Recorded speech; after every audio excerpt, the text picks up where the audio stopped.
आंध्र प्रदेश के माननीय deputy CM Shri Pawan कल्याण जी को विनंती करूंगा कि वो स्टेज से संगतों का संबोधन करें। वाहेगुरु जी का खालसा, वाहेगुरु जी की फतेह। संगत बेनती है, यहाँ पर गुरु ग्रंथ साहिब महाराज जी का प्रकाश है, हमें किसी भी प्रकार की मर्यादा का उल्लंघन नहीं करना है। आप सब बहुत ही व्यवस्था से मर्यादा में पवन जी का विचार सुने। नमस्कार, सत श्री अकाल। आज शहीद शिरोमणि श्री गुरु तेग बहादुर जी के 350वें बलिदान दिवस पर मंच पर आसीन संत समाज को और नानक नाम लेवा संगत के सभी प्रतिनिधियों को मैं सादर प्रणाम करता हूं।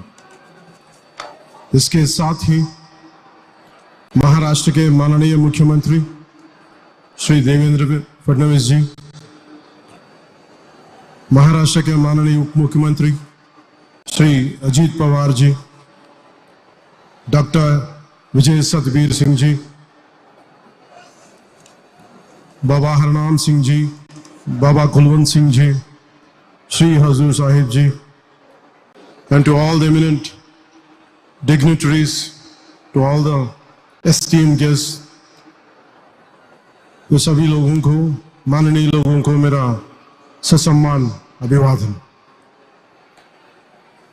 महाराष्ट्रात पुन्हा येऊन मला खूप आनंद होता है।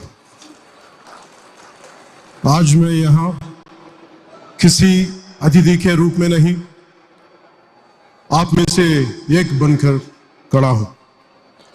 आज नांदेड़ की पवित्र भूमि पर खड़ा होकर बोलना केवल एक औपचारिक दायित्व नहीं है, यह इतिहास के सामने सिर झुकाने का क्षण है।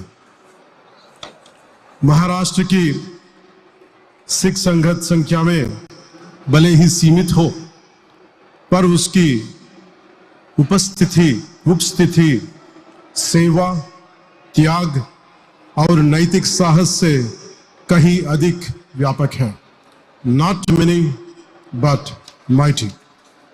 आज शहीदों के शिरोमणि श्री गुरु तेग बहादुर जी के बलिदान दिवस पर हम केवल एक गुरु को नहीं बल्कि उस चेतना को नमन करते हैं जितने मानवता को धर्म की रक्षा अर्थ समझा।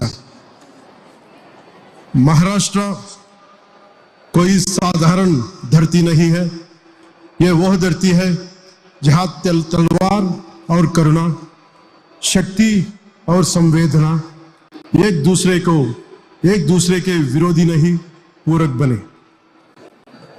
छत्रपति शिवराज जी महाराज से लेकर संत तुकाराम, संत ज्ञानेश्वर, महात्मा फूले, बाबा साहेब अम्बेडकर, महाराष्ट्र ने भारत को सिखाया कि सच्चा नेतृत्व वही है जो सामर्थ्य के साथ सद्भाव भी रखे। यही कारण है कि जब भारत की अंतरात्मा बोलती है तो उसमें महाराष्ट्र की गूंज सुनाई देती है। इसी तरह जब हम गुरु तेग बहादुर जी के स्मरण करते हैं तो हमें समझाना चाहिए कि ये बलिदान दिवस आज 350 साल बाद भी क्यों मनाया जा रहा है। क्योंकि यह केवल एक ऐतिहासिक घटना नहीं थी, यह मानव विवेक की परीक्षा थी।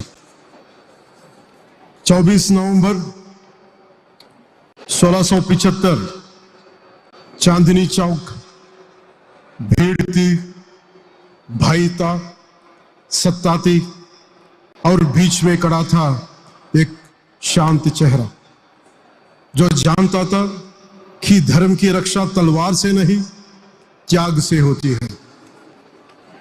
In this era, it was in such an era when dharma was confronted by force, when belief was tested at the sword's edge, and silence meant surrender. Guru Tegh Bahadur Ji chose the path of sacrifice so that others could live with dignity. Guru Tegh Bahadur Ji ने अपना शीश उस धर्म की रक्षा के लिए दिया जो उनका अपना नहीं था। इसीलिए इतिहास ने उन्हें कहा, धर्म दी चादर और हिंद दी चादर।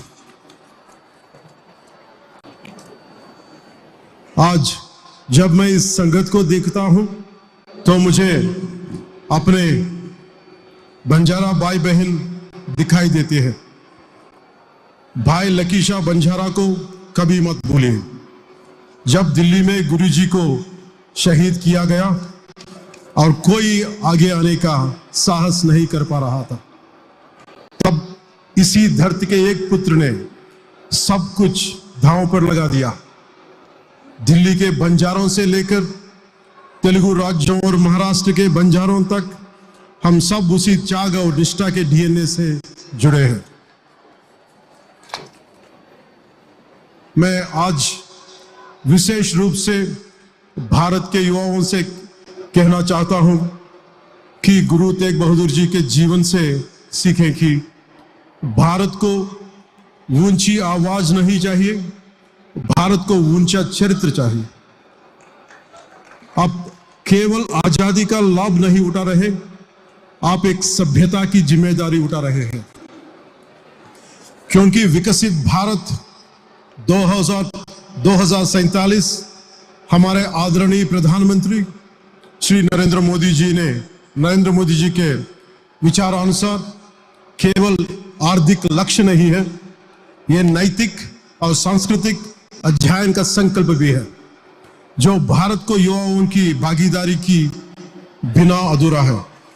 विकसित Bharat 2047 envisioned by Honorable Prime Minister Shri Narendra Modi ji is not merely about economic prosperity, but also about moral, social and cultural upliftment, which remains incomplete without the active participation of the nation's youth. आज हम नांदेड़ से यह संकल्प लेकर जाएंगे कि जैसे गुरुजी चांदनी चौक में डाल बनकर खड़े हुए, वैसे ही हम सब भारत की प्रभुता और अखंडता के लिए डाल बनकर खड़े रहेंगे। आज पड़ोसी देशों में हिंदू अल्पसंख्यकों की पीड़ा हमें याद दिलाती है कि गुरु तेग बहादुर जी की शहादत केवल इतिहास नहीं, चेतावनी भी है। आइए हम इस संकल्प लेके धर्म को परंपरा नहीं कर्तव्य बनाए, स्वतंत्रता को सुविधा नहीं साधना बनाए। गुरु तेग बहादुर जी का शहादत भारत को सत्य, साहस और संवेदना की मार्ग पर सदैव आगे बढ़ाती रहे। वाहेगुरु जी दा खालसा, वाहेगुरु जी दी फतेह। जय हिंद, जय भारत। वाहेगुरु जी का